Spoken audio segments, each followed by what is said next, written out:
सुखदेव जी राजा परीक्षित से कहते हैं कि कुछ ऐसे पाप हैं व्यक्ति के जीवन में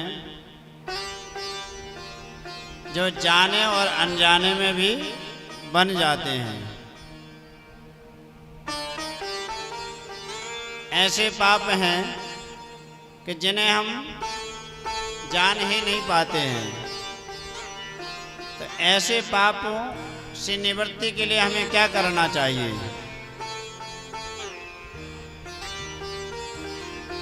जो कभी हमारे द्वारा चींटी मर जाती हैं या हमारे द्वारा कई ऐसे पाप जानते हुए भी जीवों की हत्या हो जाती है, तो उन पापों से बचने के लिए हमारे लिए क्या उपाय है? जैसे हम घर में रोटी बनाते हैं कि नहीं बनाते हैं? तो रोटी बनाते तो पहले के समय तो लकड़ियों पे रोटी बनती थी, अब तो बनती नहीं है। सबके यहाँ पर गैस सिलेंडर उपलब्ध है और कहीं कहीं बनती हैं। तो लकड़ी में भी छोटे छोटे जीव जंतु आ जाते और वो अग्नि में हमारे द्वारा जल जाते।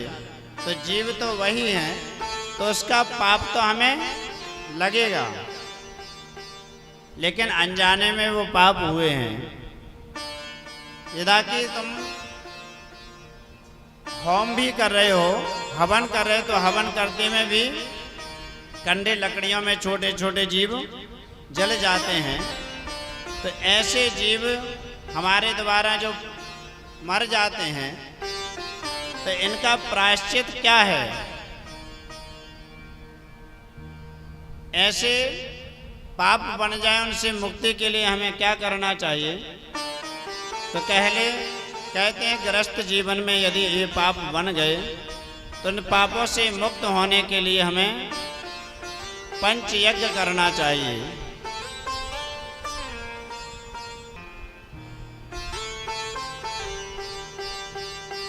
सबसे पहले इन पापों से निवृत्ति के लिए हमें एक उपाय करना है। नित्य प्रतिदिन हमारे घर में गौग्रास के रूप में गाय को पहली रोटी किसको? गाय को निकालना है। निकालोगे कि नहीं? गौग्रास के रूप में एक रोटी पहली किसको निकालना है? गौ माता के लिए, क्योंकि गाय हमारे साक्षात पृथ्वी देव है और 33 करोड़ देवी देवता गाय में विद्यमान हैं। चलता फिरता हुआ मंदिर है। तो गौग्रास के रूप में प्रथम रोटी गाय को, आज से संकल्प लेना कि हमें पहली रोटी किसको देना है? गाय को निकालना है। ऐसा नहीं कि अब स्वामी जी को जल्दी ड्यूटी पे जाना है, काम पे जाना, सो जल्दी जल्दी बना करके पहली रोटी जो गाय की जगह किसको? स्वामी जी को परोस दी, सो उन्हें पाके चल दिए। तो गाय तो बोलने वाली नहीं है आपसे कुछ।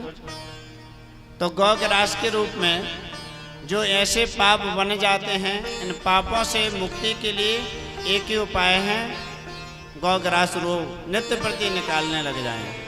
यदि नित्य प्रति गाय आपके घर पे नहीं है तो गौशाला भी शहर में कहीं ना कहीं होंगी, या तो गाय आपके नगर में निवास करती हैं। तो पहली रोटी गाय के रूप में देना है और नित्य अग्निहोत्र करना है। अग्नि और सूर्य जो प्रत्यक्ष रूप से दिखाई देते हैं हमें, जो देवता हैं। यदि किसी के जीवन में अन्न की कमी है, किसी के यहाँ धन धान्य की कमी है, नित्य प्रति जिसके घर अग्निहोत्र होगा उसके यहाँ कभी अन्न की कमी नहीं हो सकती है, क्योंकि अग्नि प्रत्यक्ष देव हैं। जब अग्नि को आप नित्य प्रति भोजन कराओगे तो आप भी कभी भूखे नहीं रह सकते हो। तो अग्नि को नित्य हवन ना कर सको तो हम एक उपले कंडे को जलाएं और उसमें 5 आहुति घी शक्कर की छोड़ दें। वो हमारे अग्नि के रूप में आहुति हो जाएगी तो अग्निहोत्र नित्य प्रति करना है। और जो जीव जंतु जैसे चींटियां हैं वो कभी आपसे कोई मांगने वाली नहीं हैं, कभी कुछ आपसे याचना करने वाली नहीं हैं। तो जिसके घर में बताते हैं कि कोई लक्ष्मी का निवास नहीं है या आती नहीं है तो नित्य प्रति अपने एक डिब्बे में आटा और चीनी मिला करके पीपल के वृक्ष के नीचे जाकर के डालना प्रारंभ कर दो। चींटियों को भोजन कराओ, आतिथ्य सत्कार करो और मछलियों को भी आटा के लिए बना करके किसी नदी तालाब में डालना प्रारंभ कर दो। कभी व्यक्ति दुखी नहीं हो सकता है। यदि ये अपराध बन गए हैं, मानसिक अपराध से मुक्ति के लिए 5 कर्म करना चाहिए प्रत्येक गृहस्थ को। जो गृहस्थ जीवन में है 5 कर्म नित्य करना चाहिए। यदि ये भी नहीं कर पाते हैं तो केवल भगवान के नाम का आश्रय ले लो। केचद केवलया भक्त्या वासुदेव परायण अघम धनवन्ति कृष्णेन निहरे भास्करः।